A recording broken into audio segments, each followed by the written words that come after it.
और इतने साल क्या उद्धव ठाकरे जी डकैतों के सरदार थे, ये बात वो मान रहे हैं। उनको ये बोलने के पहले सोचना चाहिए। ये स्टेटमेंट से वो वंदनीय हिंदू हृदय सम्राट बाला साहेब ठाकरे जी की भूमिका के ऊपर प्रश्न चिन्ह उपस्थित कर रहे हैं। सर, अमोल कोल्हे जी ने अभी अभी रिसेंटली कहा है कि चूक यानी भूल को एक बार माफ़ी मिल सकती है पर गद्दारी को नहीं, इसीलिए अजीत दादा को गांव गांव पैर पैर फिरना पड़ रहा है। चुकीला एक वेळ माफी होते, गद्दारीला क्षमा होत नाही।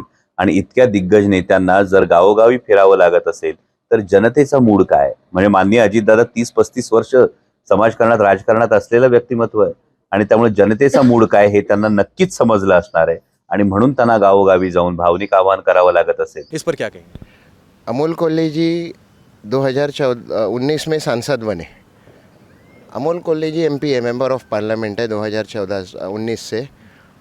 ये बात करने का नैतिक अधिकारी अमोल कोल्हे जी के पास नहीं है। अमोल कोल्हे जी खुद NCP में प्रवेश लिए 2019 में। स्टार्टिंग में देर वॉज अ कन्फ्युजन, एक कन्फ्युजन होता की अमोल कोल्हे साहेबांनी ॲफिडेव्हिट 2 ठिकाणी दिलेत। अजित पवार साहेबांकडे पण दिलेत की मी तुमच्या सोबत आहे आणि शरद पवार साहेबांकडे पण दिलेत। हां, तर त्याबाबत तुम्ही बघा। दुसरं, अजितदादांनी ज्यावेळेला शपथविधी घेतला डेप्युटी CM म्हणून आता 2022-23ला, त्यावेळेला अमोल कोल्हेजी कुठे होते याची माहिती काढा, तर त्यावरून तुम्हाला कळेल अमोल कोल्हेजी को नैतिक अधिकारी नहीं है। अमोल कोल्हेजी जब अजितदादा का शपथविधि हुआ तब अमोल कोल्हेजी किधर थे? दूसरा, अमोल कोल्हेजी खुद 2019 में NCP में आ चुके हैं, उससे पहले वो शिवसेना में थे। अच्छा। हाँ, तो ये चूक है या गद्दारी है, इसका जवाब अमोल कोल्हे जी देवे। जो उन्होंने 2019 में किया, ये चूक है या गद्दारी है? सर, उद्धव ठाकरे जी की बात कर रहे हैं तो इन्होंने अभी पिछले कुछ दिनों में एक कमेंट किया था कि महाराष्ट्र में इस समय गुंडों और दरोडेखोर यानी डाकुओं की सरकार बैठी हुई है। अब वो किन डाकुओं की बात कर रहे हैं? एक तो बीजेपी जो सालों से उद्धव ठाकरे साहब के साथ युति में थी, बहुत वर्षों से उद्धव ठाकरे जी और बीजेपी साथ में रहे हैं। तो उद्धव ठाकरे जी अगर उनके बारे में दरोडेखोर जैसा शब्द यूज़ कर रहे हैं तो वो इतने साल दरोडेखोरों के साथ क्यों घूम रहे थे? क्या वो दरोडेखोरों के पार्टनर है? दूसरे, एकनाथ शिंदे जी की जो पार्टी है, जो शिवसेना है, वो भी कई सालों तक उद्धव ठाकरे जी के ही साथी थे। तो ये सारे दरोडेखोर क्या उद्धव ठाकरे जी के साथी हैं? सारे डकैत क्या उद्धव ठाकरे जी के साथी थे इतने साल? ये उद्धव ठाकरे जी मान रहे हैं। और इतने साल क्या उद्धव ठाकरे जी डकैतों के सरदार थे, ये बात वो मान रहे हैं। तो उनका ये बयान ही बहुत मजाकिया बयान है। वापस उद्धव ठाकरे जी के बारे में आते हैं। बीजेपी का जो साथ देता है वो महाराष्ट्र का शत्रु है, इस तरीके की बात कही है। ये बहुत हास्यास्पद बात है। बीजेपी का साथ कितने वर्षों तक कौन से पार्टी ने दिया है, कौन से नेताओं ने दिया है?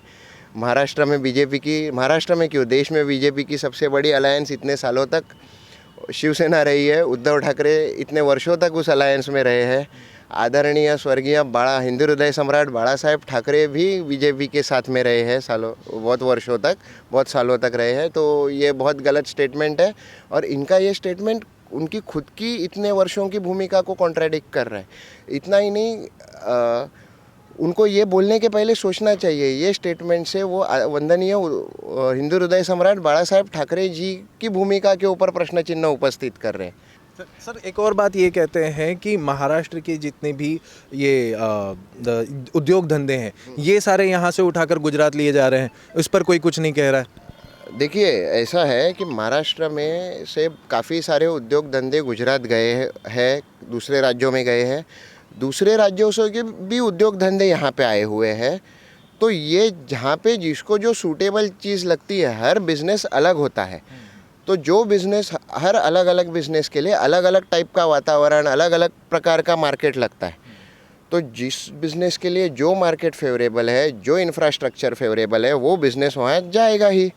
दूसरी बात, FDI फॉरेन डायरेक्ट इन्वेस्टमेंट में पिछले 3 सालों से महाराष्ट्र नंबर 1 पोजीशन पे है।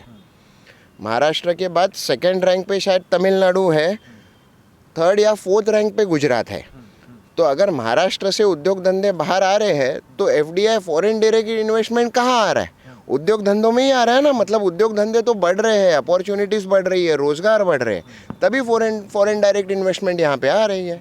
तो ये कहना गलत है कि महाराष्ट्र से उद्योग धंधे जा रहे हैं। महाराष्ट्र आज एक अट्रैक्टिव जगह है फॉरेन इनडायरेक्ट इन्वेस्टमेंट के लिए है ना। पिछले साल 3 सालों से आप देखोगे तो 1 लाख करोड़ प्लस का इन्वेस्टमेंट एवरी ईयर महाराष्ट्र में फॉरेन कंट्रीज से हुआ है। तो महाराष्ट्र प्रगति कर रहा है